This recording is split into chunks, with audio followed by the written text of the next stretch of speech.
Pois bem, bom dia a todos. É com grande satisfação que damos início a mais um painel tributário preparado pela equipe técnica da CCA Bernardon. Eu me chamo Reginaldo da Silva dos Santos, vou tratar da legislação federal. Na sequência, o colega Luiz Antônio irá tratar da legislação estadual e, por último, o colega André irá tratar da legislação previdenciária. Tocante à legislação federal, o primeiro assunto que a gente traz para apresentar aos senhores diz respeito ao edital da Procuradoria-Geral da Fazenda Nacional de 20 de setembro, que prorrogou o prazo para adesão àquelas transações dos débitos inscritos em dívida ativa da União, o PGDAL 2 de 2024, cujo prazo para adesão se encerrou dia 30 de setembro, ontem, então, nesse caso, e que, então, através de um edital, foi prorrogado para até o dia 31 de outubro. Então, aqueles contribuintes que têm débitos inscritos em dívidas ativas, aí, eles ainda têm mais uma chance de, até 31 de outubro, procurar transacionar esses débitos, alguns casos até se enquadrando lá na situação de difícil recuperação, com descontos que vão até 65%, a título de desconto na parte de multas e juros e encargos da Procuradoria. Então, é uma prorrogação do prazo da transação que estava previsto para se encerrar ontem, dia 30 de setembro. O segundo assunto que a gente traz para apresentar aos senhores já é uma matéria que já foi apresentada aqui há poucos dias, e semana passada eu até falei sobre a portaria número 74 do Ministério do Desenvolvimento da Indústria, que relacionou as NCMs, né, das máquinas e equipamentos sujeitos ao benefício da depreciação acelerada prevista lá pela Lei 14.871 de maio e que foi regulamentada pelo Decreto 12.175 de 12 de setembro. Na semana passada eu falei, então, que a portaria relacionava aquelas posições fiscais que teriam direito à depreciação acelerada a partir da aquisição do bem. E isso gerou alguns questionamentos por parte de clientes, né, que queriam saber se bastava fazer a compra, já teria direito à depreciação acelerada. É lógico que eu tinha falado já nas 2 semanas antes sobre a regulamentação da concessão para o uso das cotas diferenciadas de depreciação, que é 50% no ano da aquisição e 50% no ano seguinte. E de acordo com o decreto 12.175, de 12 de setembro, que regulamentou o uso dessas cotas de depreciação, lá tá as condições para que os contribuintes possam fazer uso dessa depreciação acelerada. E a primeira condição que está prevista lá no artigo 1º do decreto é que o contribuinte ele tem que ser habilitado previamente junto à Secretaria Especial da Receita Federal do Brasil para fazer o uso das cotas de depreciação acelerada, o que significa dizer que o contribuinte não basta já ter sido editado o decreto e nem a instrução normativa, não basta agora o contribuinte fazer as compras das máquinas, equipamentos e outras instalações que são beneficiadas pela depreciação acelerada. O contribuinte tem que, se ele pretende fazer investimentos no ativo imobilizado e fazer uso da depreciação, ele vai ter que fazer uma habilitação prévia. Ou seja, os contribuintes então têm que rever o seu planejamento de investimentos. Para fins dessa depreciação acelerada, tem que fazer uma habilitação prévia junto à Receita Federal do Brasil e que já está disponível. Então, a primeira condição é fazer a habilitação junto à Secretaria da Receita Federal do Brasil. Segunda condição lógico, o que seria o óbvio, né, mas está lá no decreto, que teria que ser tributada pelo lucro real. Então, para ter o benefício da depreciação acelerada, só pode ser lucro real, mais consta lá do decreto. Depois tem outras condições, né? O Código de Classificação Econômica do Bem tem que estar relacionado no decreto e lá também na portaria. O contribuinte, ele para poder fazer uso do benefício, ele tem que estar em situação regular com os tributos fiscais, né, administrado pela Receita Federal e pelo órgãos da União Federal. Não pode ter sentenças condenatórias decorrentes de ações de improbidade administrativas. Não pode ter também inexistência de registro de crédito não quitado junto ao órgão da entidade pública, né? Não pode ter tido sanções penais e administrativas decorrentes de conduta de atividades lesivas ao meio ambiente. Também não pode ter débitos em aberto junto ao fundo de garantia por tempo de serviço e também, no caso, não pode ter nenhum registro de junto ao Cadastro Nacional de Empresas Punidas, o CNEP, né, decorrente de práticas lesivas à administração pública.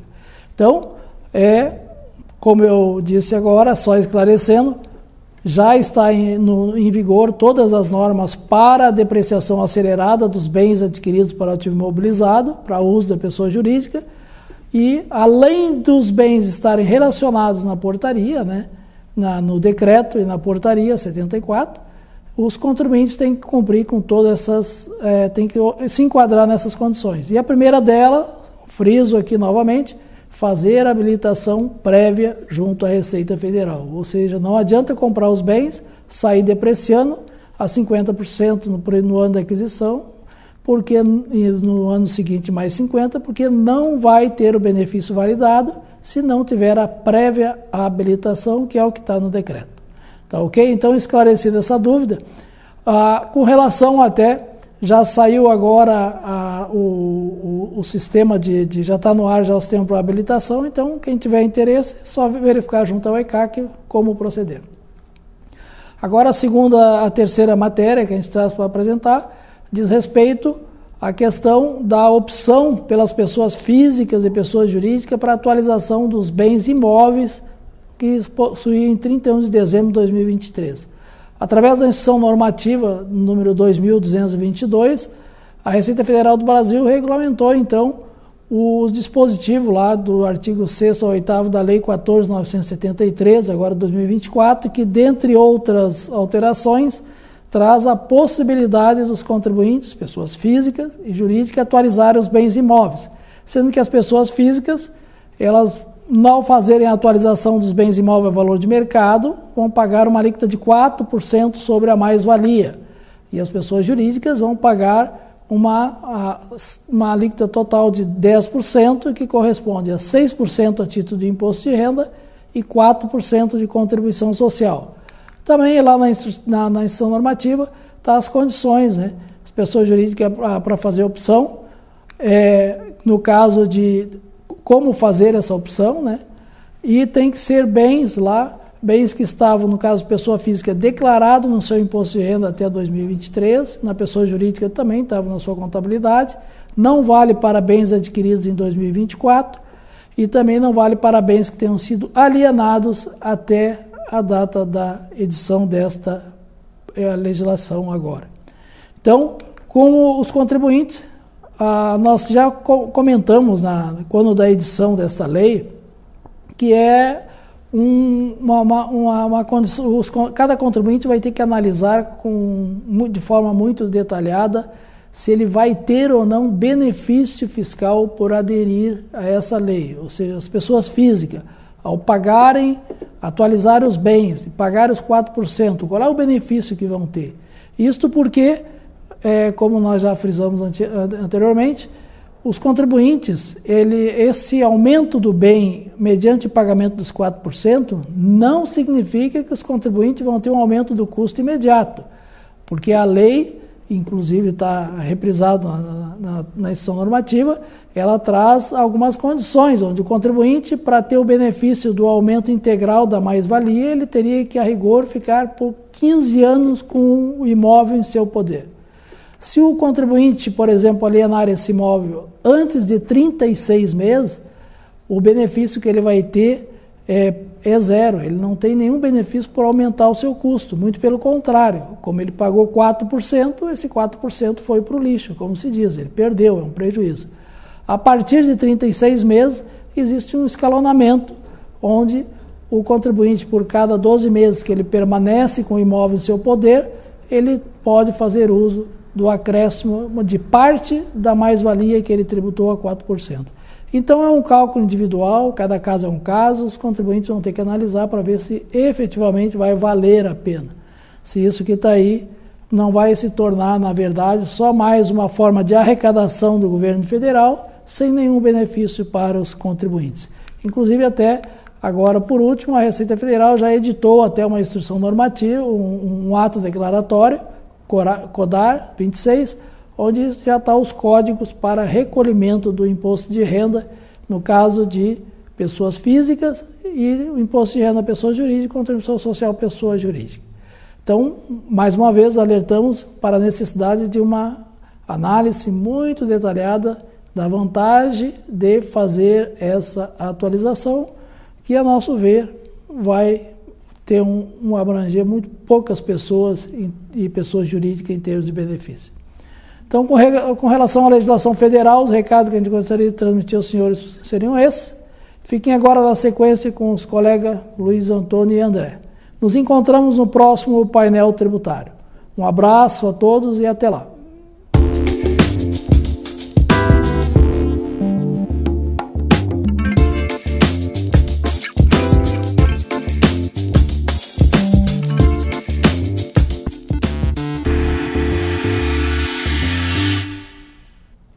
Bom dia a todos.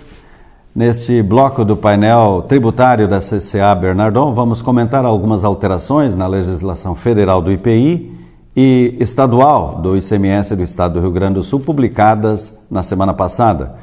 Primeiramente, vamos tratar da adequação da tabela do IPI relativamente às alterações promovidas pelo GSEX na nomenclatura comum do Mercosul, a NCM. Essa é a única alteração na legislação do IPI que destacamos neste painel.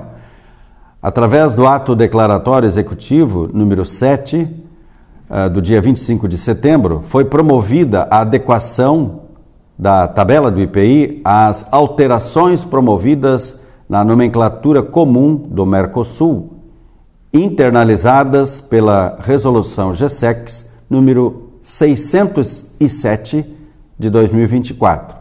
Mantidas as alíquotas vigentes.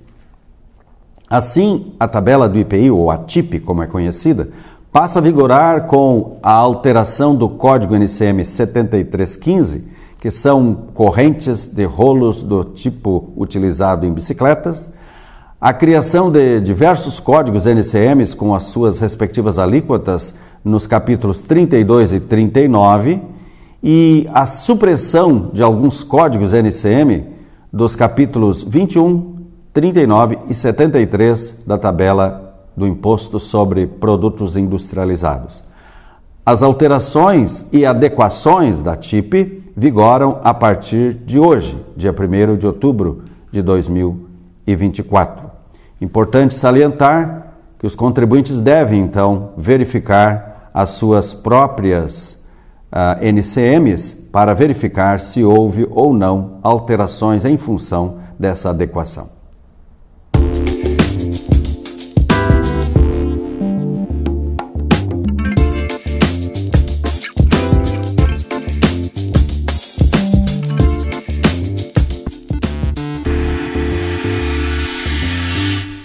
A partir de agora, vamos comentar as alterações na legislação estadual do ICMS. Tivemos a publicação de uma nova listagem de bens sem similar nacional para fins de tributação e utilização da alíquota interestadual do ICMS de 4%, ou melhor, quando não se utiliza essa alíquota de 4%. O GSEX divulgou a nova lista de bens sem similar nacional prevista na resolução do Senado número 13, que trata exatamente das operações interestaduais com produtos importados, sujeitos à alíquota normal, tendo em vista tratar-se de uma lista de bens sem similar nacional que realmente não está alcançada pela alíquota de 4%. Com isso, a partir de 1º de outubro de 2024, esta lista de códigos NCM passará a vigorar nos termos do anexo único da resolução número 645/24. Assim, os contribuintes do ICMS que realizam operações com bens e mercadorias importados do exterior, em operações interestaduais que não tenham similar nacional devidamente relacionados no mencionado anexo único, não estão sujeitos à alíquota de 4% nas operações interestaduais a partir de 1º de outubro de 2024. Relativamente às alterações no regulamento do ICMS, especificamente do nosso estado, aqui o Rio Grande do Sul, destacamos uma com relação às condições para a emissão do conhecimento de transporte eletrônico simplificado, CTE simplificado. Conforme o decreto 57.806, poderá ser emitido antes do início da prestação de serviço de transporte um único CTE, denominado Conhecimento de Transporte Eletrônico Simplificado, CTE simplificado, referente a todas as prestações de serviço de transporte intermunicipal ou interestadual de mercadorias envolvendo diversos remetentes ou destinatários, realizadas para um único tomador de serviço, condicionado a que a carga contenha mercadorias de, no mínimo, 2 remetentes ou 2 destinatários.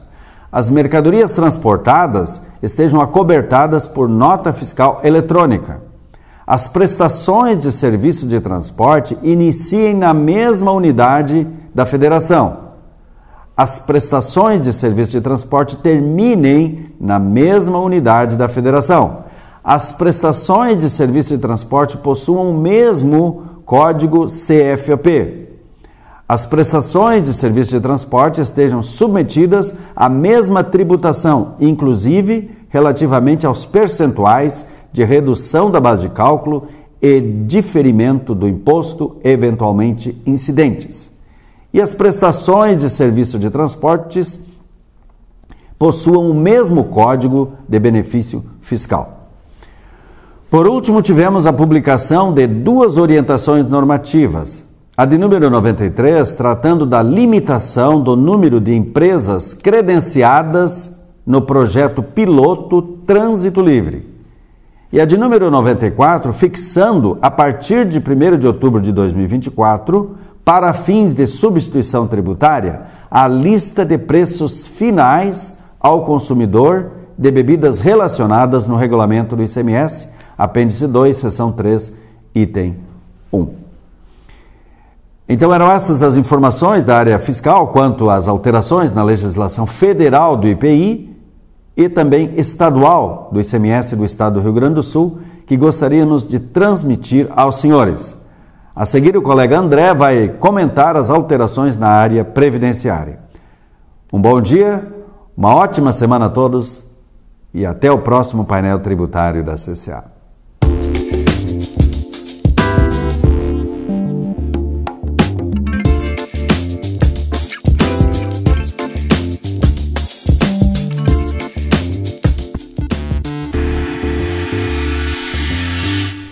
Bom dia a todos. Informamos que já estão disponibilizados nos sites da Previdência e da Receita Federal do Brasil os ROIs dos percentis de frequência, gravidade e custo por subclasse da CNAE, calculados em 2024, considerando informações dos bancos de dados da Previdência Social relativas aos anos de 2022 e 2023. Também, dia 30 de setembro, foi disponibilizado o fator acidentário de prevenção FAP, vigente para o ano de 2025, juntamente com as respectivas ordens de frequência, gravidade, custo e demais elementos que possibilitem ao estabelecimento verificar o respectivo desempenho dentro da sua subclasse da CNAE. O FAP atribuído aos estabelecimentos poderá ser contestado no período de 1º a 30 de novembro de 2024 perante o Conselho de Recursos da Previdência Social, exclusivamente por meio eletrônico, através de formulário que será disponibilizado nos sítios da Previdência Social e da Receita Federal. Lembramos que a contestação deverá versar exclusivamente sobre razões relativas a divergências quanto aos elementos que compõem o cálculo do FAP, dentre esses a comunicação de acidentes do trabalho, CAT. E concluindo o encontro dessa semana, informamos que através da solução de consulta número 4046, a Receita Federal esclareceu que a opção pela contribuição previdenciária sobre a receita bruta pode ser manifestada de forma expressa e retratável por meio de pagamento do tributo em documento de arrecadação de receitas federais ou mediante a apresentação de declaração por meio da qual se confessa o tributo atualmente, a DCTF-Web ou a Declaração de Compensação per Decomp. Segundo a Receita, a adequada confissão do débito de contribuição previdenciária sobre a receita bruta do mês de janeiro de cada ano calendário, havendo ou não recolhimento, é suficiente para enquadrar a entidade como optante por esse regime de apuração. A entrega intempestiva de declarações ou o pagamento em atraso do tributo sujeita o contribuinte a sanções próprias que excluem a preclusão do direito de exercício de opção. Uma vez instaurado o procedimento fiscal, caso seja constatada ausência de apuração, confissão ou pagamento da CPRB, a fiscalização deverá apurar eventual tributo devido de acordo com o regime de incidências das contribuições previdenciárias sobre a folha de pagamento. Portanto, em tendo ocorrido a confissão regular do débito, mesmo que não pago, considera-se exercida a opção pela contribuição previdenciária com base na receita bruta em relação a fatos pretéritos ocorridos dentro dos respectivos prazos de decadência do direito de constituição dos créditos tributários respectivos pela Fazenda Pública. Com essas informações, concluímos o painel tributário da CCA Bernardon de hoje. Desejamos a todos uma ótima semana.